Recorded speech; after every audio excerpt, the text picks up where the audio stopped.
Friends, आप लोग का स्वागत है किरण पैरामेडिकल क्लासेस में। इसमें ज्योग्राफी का कुछ क्वेश्चन जो है आप लोग को 10 क्वेश्चन लगभग जो प्रीवियस ईयर हैं और प्रीवियस ईयर क्वेश्चन आपके लिए बहुत इंपॉर्टेंट है। अगर आप चैनल पर नए हैं तो चैनल को सब्सक्राइब कर लेंगे और बेल आइकन को ज़रा दबा लेंगे ताकि आपके पास नोटिफिकेशन पहुँच सके। चलिए दोस्तों, हम अगले प्रश्न की ओर बढ़ते हैं। प्लस हम ज़्यादा देरी ना करते हुए प्रश्न की ओर हम चलेंगे। पहला प्रश्न आपको दिख रहा होगा। पहला प्रश्न यहाँ पर ये है कि चीन सागर में आने वाले उष्णकटिबंधीय चक्रवात का क्या नाम है। क्या नाम है चीन सागर में जब आता है। चीन के सागरों में क्या, चीन के सागर में जब उष्णकटिबंधीय चक्रवात आता है तो उसको क्या कहा जाता है ना। उसको क्या कहा जाता है तो उसे हम लोग क्या कहते हैं। ठीक है, तो इसे हम अब देखिए, चीन के सागर में आता तो नाम तो दूसरा होगा, है ना। तो चीन के सागर में आता होगा तो उसका नाम क्या हो सकता है, आप अंदाज़ा लगा सकते हैं। ये तो किसका नाम है, तूफान। इंडिया में तूफान ही बोला जाता है, बवंडर भी तूफान इंडिया में ही बोला जाता है। अब दो ऑप्शन में 50-50 आपको लग रहा होगा कि 50-50 ऑप्शन कहाँ का है। एक टाइफून है, एक ट्यूबर्स है। तो जो आपको ये आता है, ये चीन सागर में जो आता है टाइफून आता है। ये डी नंबर ऑप्शन सही होगा, राइट आंसर है डी। चलिए आगे हम अगले प्रश्न की ओर बढ़ते हैं। अगला प्रश्न आपको सामने ये दिखेगा। चलिए अगला प्रश्न आपके सामने ये है। अगला प्रश्न ये कहता है कि किस प्रकार के वन मुख्यतः शैवाल तथा काई से बने होते हैं। किस प्रकार के जो वन होते हैं मुख्यतः शैवाल और काई से मिलकर बने होते हैं। तो इसमें ऑप्शन है तो ऑप्शन को हम लोग पढ़ लेंगे, देख लेंगे। टैगा वन, टुंड्रा वन, समशीतोष्ण वन, उष्णकटिबंधीय सदाबहारीय वन। जो है इसमें शैवाल तथा काई से बने कौन से वन हैं, ठीक है, बताना है इसमें। तो देखिए आपको टैगा वन जो है एक काशीधारी होती है, जिसमें एक तरह का क्या बोलते हैं, पौधे में काशीधारी जैसी चीज़ें होती है। समशीतोष्ण वन ये सिर्फ जो है आपको ये आंसर नहीं हो सकता, समशीतोष्ण वन भी नहीं हो सकता। उष्णकटिबंधीय सदाबहार वन, इसमें काई से मिलकर कोई इसमें नहीं बनते, जिसमें पानी की मात्रा और काई से मिलकर ज़्यादातर बने हुए, तो टैगा वन में भी नहीं हो। टुंड्रा वन में क्या होता है कि ये ठंडे प्रदेश में पाए जाते हैं, ठंडे प्रदेश में पाए जाते हैं। और ये जैसे लगभग हम लोग अगर बात करें ठंडे प्रदेश में, तो ये हमारे हिमाचल प्रदेश, कश्मीर जैसे एरिया में टुंड्रा वन पाए जाते हैं। टुंड्रा वन का मतलब वहाँ पे शैवाल और काई से मिलकर बने वन होते हैं, ठीक है। तो इसे टुंड्रा वन कहा के नाम से जाना जाता है, ठीक।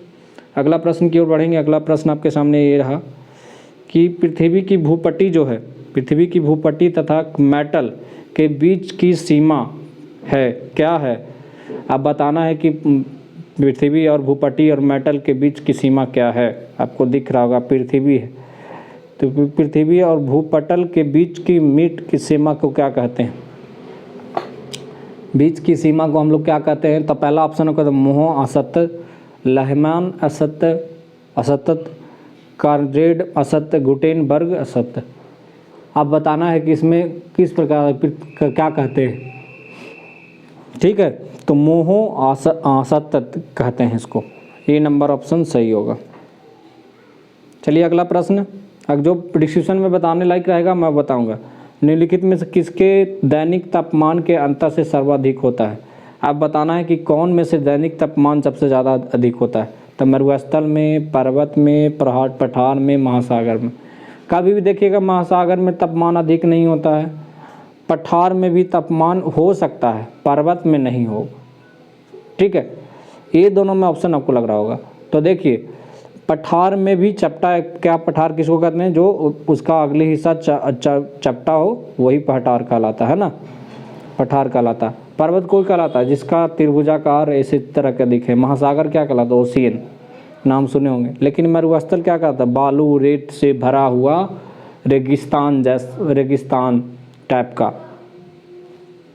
तो ये मरुस्थल, तो मरुस्थल में सबसे ज़्यादा तापमान, दैनिक तापमान दिन में, दिन का तापमान जो होता है सबसे ज़्यादा अधिक होता है।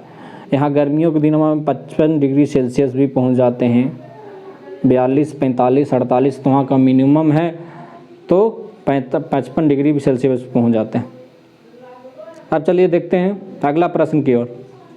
डोरांस दबाव क्षेत्र में किन दो अक्षांशों के मध्य स्थित है? पहला नंबर ऑप्शन है 5 से 5 दक्षिण डिग्री, 5 डिग्री से 5 दक्षिण डिग्री, 35 डिग्री से 60 डिग्री उत्तर दक्षिण, और 25 डिग्री से 35 डिग्री उत्तर दक्षिण तथा दक्षिण, 35 डिग्री से 45 उत्तर दक्षिण, इस तरह से आपको है, ठीक बताया गया है। अब चलिए हम लोग देखते हैं यहाँ पे कि इसमें आंसर कौन सा होगा। 5 डिग्री से यहाँ पे दिया हुआ है ऑप्शन में, तो इसका आंसर जो हो जाएगा 5 डिग्री से उत्तर और 5 डिग्री दक्षिण। यहाँ क्या चलती है? यहाँ ठंडी हवाएं चलती है, ठंडी हवाएं चलती है, ठीक है। अगला प्रश्न है आपके सामने, अगला प्रश्न कि सिक्किम से गुजरने वाली, आपके पास सिक्किम से गुजरने वाली अक्षांश रेखा खाली स्थान से गुजरती है? हरियाणा से, राजस्थान से, उत्तराखंड से, हिमाचल प्रदेश। ये तो आपको लोगों को पता होना चाहिए। तो ये जो है राजस्थान से गुजरती है अक्षांश, सिक्किम से गुजरने वाली जो रेखा है, कहाँ से गुजरती है? वो राजस्थान से गुजरती है, तिरछे गुजर जाती है, ठीक है। अगला प्रश्न, किस सरकारी संस्था द्वारा ग्राहकों तथा व्यापारियों को नकद इनाम देने के लिए लकी ग्राहक योजना तथा डिजी धन व्यापार योजना का शुभारंभ किया गया था? किस संस्था, सरकारी संस्था के द्वारा? तो पहला सरकारी संस्था का नाम है राष्ट्रीय भारत परिवर्तन संस्था, ये भी हो सकता है। दूसरा है भारतीय राष्ट्रीय भुगतान निगम, ये भी हो सकता है। सब सरकारी संस्था है। विस्तृत स्थिरता विकास परिषद, ये हो सकता है। भारतीय रिजर्व बैंक, ये नहीं हो सकता, ये भी नहीं हो सकता। सेकंड लास्ट भी नहीं हो सकता। अब कन्फ्यूजन है कि कौन सा हो सकता है। तो पहला नंबर राष्ट्रीय भारत परिवर्तन संस्था द्वारा क्या किया गया कि व्यापारियों को राष्ट्रीय भारतीय परिवर्तन संस्था द्वारा क्या किया, व्यापारियों को नगद इनाम देने के लिए लकी ग्राहक योजना और डीजी धन व्यापार का योजना का शुभारंभ किया गया, ठीक है। तो इसका नंबर, ऑप्शन नंबर क्या हो जाएगा बाबू? ऑप्शन नंबर ए, आंसर क्या हो जाएगा? ए, नोट कर लीजिएगा।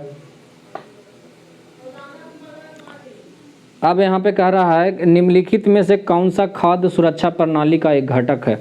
सुरक्षित भंडार, न्यूनतम समर्थन मूल्य, उचित मूल्य की दुकानें, मध्यम भोजन, कौन है? तो बताना है इसमें। तो सुरक्षित भंडार है कि न्यूनतम समर्थन मूल्य है, उचित मूल्य की दुकानें हैं, मध्याह्न भोजन है, क्या है? तो बताइए जल्दी से, कोई अगर हैं तो बताइएगा। तो सुरक्षित भंडार हो सकता है या क्या हो सकता है?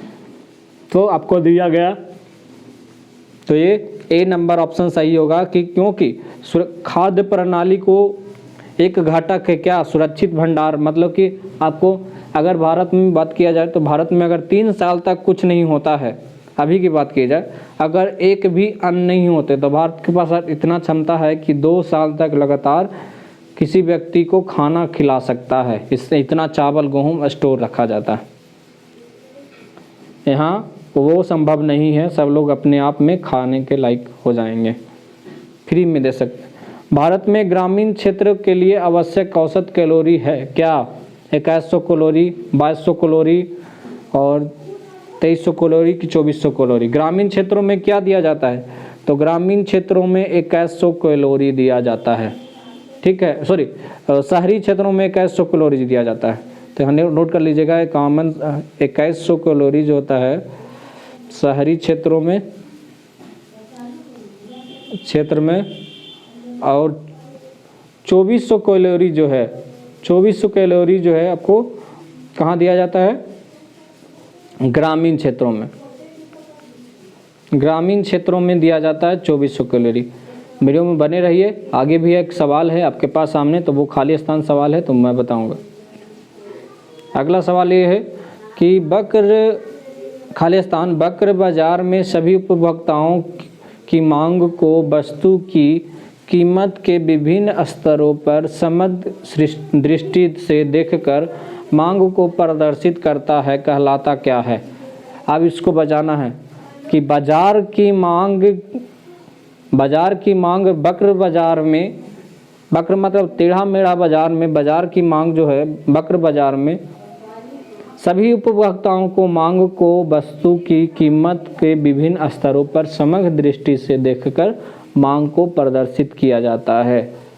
मैंने बताया जाता है कि बाजार का मांग में जो मटेरियल का कितना यूज मांग है तो उसी के अनुसार बताया जाता है उसकी समृद्धि का। ठीक है, बस आज तक इतना ही था और थैंक यू वेरी मच बने रहने के लिए। और इतना ही, आप वीडियो को लास्ट तक देखने के लिए धन्यवाद। ज़रूर शेयर करें सब लोग।